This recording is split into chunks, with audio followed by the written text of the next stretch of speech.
ఇప్పుడు చూసుకుంటే రాష్ట్ర రాజకీయాల్లో రేవంత్ రెడ్డి గారిది ఎలా ఉందంటారు ఇప్పుడు? రేవంత్ రెడ్డి గారు ఇప్పుడు 1 ఇయర్ అవుతుంది కదండి. 1 ఇయర్లోనే అన్ని పనులు కావాలంటే కావు కదండి. 6 గ్యారెంటీలు అని అన్నారు. దాంట్లో ఎంతో కొంత అయితే ముందు పడ్డాయి కదా ఇప్పుడు. ఇంకా మళ్ళీ చేయాలంటే టైం ఇవ్వాలి కదా మనం కూడా.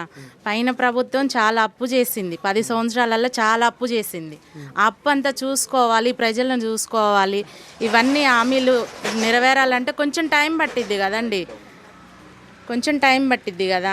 అందుకే మనం కూడా టైం ఇవ్వాలి. ముందే తొందరపడి పెళ్లి కాగానే పిల్లలు పుట్టాలంటే అది ఎలా సాధ్యమైద్దండి అసలుకి? అంతే కదండి. అందుకే మనం కూడా రేవంత్ రెడ్డి గారికి సపోర్ట్ చేయాలి. మనం రేవంత్ రెడ్డి గారిని గెలిపించుకున్నాం, మనం మెచ్చి రేవంత్ రెడ్డి గారిని గెలిపించుకున్నాం కాబట్టి తన హామీలన్నీ నెరవేరేటట్టు మనం కూడా సహకరించాలి. అంతేనండి. రేవంత్ రెడ్డి గారు మంచిగా చేశారు. 10 ఇయర్స్ వాళ్ళు చేసిన ప్రభుత్వం ఏం చేశారండి? ఇంటికి ఒక ఉద్యోగం అన్నారు, ఇచ్చారా? ఇంటికి ఒక ఉద్యోగం ఇచ్చారా? రైతు రుణమాఫీ చేశారా? అంతే కదండి. ఇప్పుడు రేవంత్ రెడ్డి గారు చేసేది మంచిగానే ఉంది. ఫ్రీ బస్ పెట్టారు, ఫ్రీ బస్ నెరవేర్చారు. ఇంట్లో ఉంటే ఫ్రీ కరెంటు. రేవంత్ రెడ్డి గారు చేసింది మంచి పని అండి. కానీ రైతులకైతే న్యాయమే చేస్తుండండి. గత ప్రభుత్వం మీద ఈ ప్రభుత్వం అయితే మంచిగా ఉందండి. ఇంతకుముందు పాలన బాగుందంటారా కేసీఆర్ గారిది? ఇప్పుడున్న రేవంత్ పాలన బాగుందంటారు? రేవంత్ రెడ్డి గారి పాలనే బాగుందండి. ఎందుకని?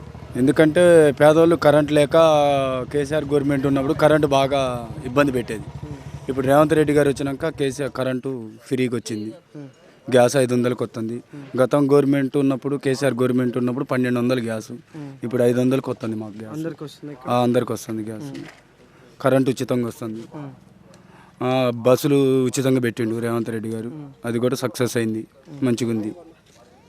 ఇంకా సక్సెస్ అయిందంట. అయితే గత ప్రభుత్వంలో కేసీఆర్ గారు చెప్పిన పనులన్నీ చేశారంటారు? హామీలు కానీ సంక్షేమ పథకాలు అన్నీ చేశారంటారు? యాడ్ చేసిండు అన్న, చేయలేదు. దళితులకు 3 ఎకరాలు భూమి ఇస్తానండు, ఇయ్యలేదు. దళితులకి డబుల్ బెడ్రూమ్ ఇస్తానండు, ఏ దళితులకైనా డబుల్ బెడ్రూమ్ వచ్చిందా? ఉన్న జాబ్ ఉన్న వాళ్ళకే బెడ్రూమ్లకే వచ్చింది. మా గ్రామంలో కట్టుకున్న డబుల్ బెడ్రూమ్ ఇతర గ్రామాలకి ఇచ్చిండు, మాకేమైనా ఇచ్చిండు? నిరుపేదలకి అయితే ఏం చెందలేదండి ఆయన గవర్నమెంట్లో. ఇప్పుడు మరి రేవంత్ రెడ్డి గారు చేస్తారంటారా మిగతా 4 సంవత్సరాలు? చేస్తాడు రేవంత్ రెడ్డి గారు, పక్కా చేస్తాడు. చేయందే ఉచిత కరెంట్ వచ్చిందా? ఇప్పుడు బస్సు ఫ్రీ వచ్చిందా? గైస్ 500 వచ్చిందా? రైతులకు రుణమాఫీ చేసిండా 2 లక్షలు? అందరికి జరగలేదు అంటారు, కొంతమందికి జరిగింది. జరగలేదంటే అది ప్రాబ్లం ఉండొచ్చు, అకౌంట్ ప్రాబ్లము, వాళ్ళు తీసుకున్న లోన్ల ప్రాబ్లము, అవి ప్యాక్ కూడా ఏమైనా జరగచ్చు. కానీ అయితే 2 లక్షలు మాఫీ అయితే జరిగింది. ఇక్కడ వడ్ల మార్కెట్లో రైతులకు గిట్టుబాటు ధర ఎలా అందుతుందంటారు? ఇక్కడ వడ్లు ఏమీ లేదన్న, పంటలు ఏమీ లేదు ఇప్పటి వరకు. ఇప్పుడు వేస్తే కానీ పోయిన వానాకాలం పంటలు వరద బాధల కింద పోయినాయి. వరద బాధలకు కూడా 16,500 వేసిండు రేవంత్ రెడ్డి గారు, వేసిండు. వరదకు దడిచిన వాళ్ళకి 16,500 వేసిండు. కానీ కొన్ని మందికి పడలేదు, కొన్ని మందికి పడ్డాయి. అది 90% పడ్డాయి, 10% పడలేదు, అట్లా ఆగిపోయి ఉన్నాయి. బస్సు అయితే ఫ్రీగా వస్తుంది, గ్యాస్ ఫ్రీయే, కరెంట్ ఫ్రీయే. కాకపోతే ఏంటంటే నిరుపేదలకి పింఛన్ ఉన్నది ఇంకా అమలుపరచలే రేవంత్ రెడ్డి గారు. అదొక్కటే అమలుపరిచితే ఇంకా సక్సెస్ అయినట్టు ఉంటుంది రేవంత్ రెడ్డి గారు. ఇప్పుడు చూసుకుంటే రాష్ట్రంలో రేవంత్ రెడ్డి గారి పాలన ఎలా ఉందంటారు? ఇప్పుడు కొంచెం టైం పడుతుంది, కానీ పాలన అయితే బాగానే ఉంది. ఇంకొంచెం టైం ఇస్తే ఏమన్నా కొంచెం మంచిగా చేయగలడని మేము అనుకుంటున్నాం. రేవంత్ రెడ్డి గారి పాలన ఎలా ఉందంటారు? రేవంత్ రెడ్డి గారి పాలనే బాగుందంటాం. ఇదివరకు మా గ్రామానికి ఏమీ లేవు. ప్రజెంట్గా మామూలుగా 10 రోడ్లు వేసి వదిలిపెట్టేశారు, అయ్యే నాణ్యత తక్కువ రోడ్లు వేశారు. ఇప్పుడు ఆల్రెడీ అన్నీ వచ్చినాయి. ఈ 12 మీటర్లు ఉన్న రోడ్డుకి ఏమో 10 మీటర్లు వదిలిపెట్టిపోయారు. ఇప్పుడు అన్ని రోడ్లు శాంక్షన్ అయినాయి. ఇంకా మా ఊళ్ళో స్కూల్ కూడా లేదు, స్కూల్ కూడా 9 లక్షలుగా చేస్తారని హామీ ఇచ్చారు మాకు. ఆల్రెడీ శాంక్షన్ అయ్యి రెడీగా ఉంది, అది రేపు మా ఓపెనింగ్ కూడా వస్తారు వాళ్ళు. ప్రజెంట్గా అయితే బాగానే ఉంది. ఇప్పుడు ఇక్కడ ప్రజలందరికీ సంక్షేమ పథకాలు ఏమైనా అందుతున్నాయి అంటారా? అందుతుంది, ఫ్రీ బస్ అందుతుందండి. ఇప్పుడు మహిళలకి ఫ్రీ గ్యాస్ అనేది 500 అందరికి పడుతుంది.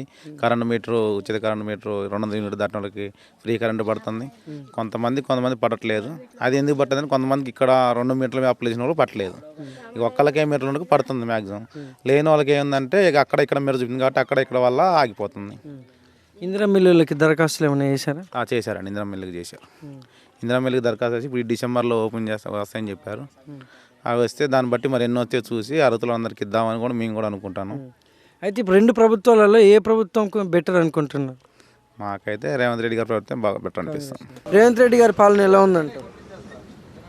చాలా వరకు అయితే చాలా బాగుందని అందరూ అంటారు కానీ అంతకంటే బాగుంది. నాకైతే చాలా బాగా నచ్చింది. నిరుద్యోగులకు మాత్రం మంచి ఉద్యోగాలు ఇచ్చాడు. మన టీచర్లు అయితేంది, నర్సింగ్ డిపార్ట్మెంట్, హెల్త్ డిపార్ట్మెంట్ అయితేంది, బేస్ చాలా బేస్ నెంబర్ 1గా చేశాడు. ఈ ఒకటి మనకి బస్సు ఫ్రీ మాత్రం అదొకటి తీసేస్తే బాగుంటుంది, లేడీస్ది. బాగుంది, ఆయన పరిపాలన బ్రహ్మాండంగా ఉంది. చేసేటివన్నీ బాగున్నాయండి, చాలా వరకు నచ్చింది ఆయన చేసేటి. ఈ హైడ్రా తీసి ఇంకా మంచి చేసిండు. ఇంకా ఖమ్మంకి రాలేదనుకుంటా, వస్తే ఇంకా బాగుండు.